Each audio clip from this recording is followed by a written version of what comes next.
দৈনন্দিন ফেলে দেওয়া ছোটখাটো জিনিস দিয়ে এমন কিছু হতে পারে যা হয়তো আপনি কল্পনাও করেননি। স্ক্রিনে দেখানো এই প্লাস্টিকের বোতলগুলো প্রতিনিয়ত ট্র্যাশ ক্যানে ফেলে দিচ্ছেন। দেখুন ভিডিওতে দেখানো প্রসেসে 3টি ভিন্ন মাপে এগুলোকে কেটে একসাথে ডাবল লেয়ার টেপ দিয়ে জোড়া লাগিয়ে দুপাশ থেকে খুব চমৎকার কায়দা করে একটা চমৎকার পাটের রশি দিয়ে বেঁধে দিলে কি সুন্দর একটা ফুলদানি, অথবা আপনি চাইলে বাচ্চাদের পড়ার টেবিলে সাজিয়ে রাখতে পারেন, যেখানে রং পেন্সিল কলম রাখা যেতে পারে। আমরা গরমের সময় বিভিন্ন রকমের জুস খেয়ে থাকি যাতে আইস কিউব থাকে। বিশ্বাস করুন, আপেলের উপরে যে ফোমের আবরণটা থাকে, এভাবে কোল্ড ড্রিঙ্কগুলো ধরে খেতে চমৎকার লাগে। আর এরকম কাগজের পাইপ তো বিভিন্ন ধরনের পণ্য থেকে আমরা পেয়ে থাকি, সাধারণত ফেলে দিই, কিন্তু এগুলো যথেষ্ট উপকারিতা আছে।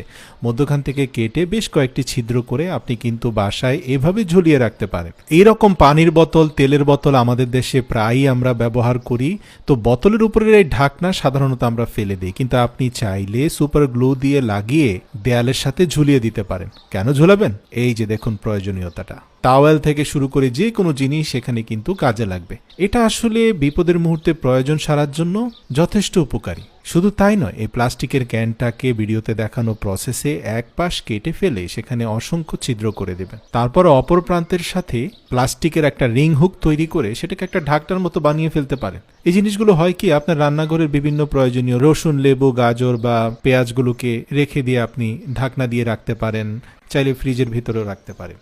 আর যদি ক্রাফটিং ভালোবাসেন, সময় থাকে, তাহলে আমি বলবো এরকম বোতলগুলো ফেলে না দিয়ে খুব কায়দা করে এক প্রান্তটাকে কেটে ফেলুন। এরপরে অসংখ্য ছিদ্র করুন চারপাশে। কাজটা একেবারেই সহজ। কি করবেন জানেন? কাবাব বানানোর যে ব্যাম্বো স্টিকগুলো আছে না, সেগুলোকে আড়াআড়ি ভাবে ঢুকিয়ে দিন। আর হ্যাঁ, একটা লাল কস্টেপ অবশ্যই এজগুলোতে লাগিয়ে দেবেন যেন সেটা ধারালো হয়ে না থাকে। ভালোই লাগে দেখতে, কিন্তু সাজিয়ে রাখতে পারেন, ঝুলিয়ে রাখতে পারেন। এর ভেতরে আপনি আপনার পছন্দের পারফিউমটা রাখতে পারেন, বা আপনি যদি বাথরুমে ব্যবহার করেন তাহলে সাবান বা শ্যাম্পু রাখতে পারেন। ছোট ফুলদানি আপনার পছন্দ, তাহলে এইরকম ছোট প্লাস্টিকের বোতলের উপরিভাগে দুটি ছিদ্র করুন। ছিপিটাকে ফেলে না দিয়ে অন্য আরেকটি প্লাস্টিকের ডিভাইসের সাথে সংযুক্ত করে সুতার মাধ্যমে পানি পাসিং এর ব্যবস্থা করুন। তারপরে আপনি চাইলে দুটি ফুল গাছ লাগিয়ে রাখতে পারেন। দেখতে কিন্তু চমৎকার লাগে। এটা আপনার বারান্দায় খুব ভালো মানাবে। অনেকে অনেক সময় অভিযোগ করেন হ্যাঙ্গিং বাজারে পাওয়া জামা কাপড় ঝোলানোর জিনিসগুলো ভালো হয় না। এরকম ভারী পিভিসি পাইপের মধ্যবর্তী স্থানে বেশ কিছু ছিদ্র করে নিতে পারেন, 5-6টি বা 7টি। তারপরে সেগুলোকে দেয়ালের সাথে লাগিয়ে দিন এবং ঝুলিয়ে দিতে পারেন আপনার বিভিন্ন প্রয়োজনীয় জিনিসপত্র।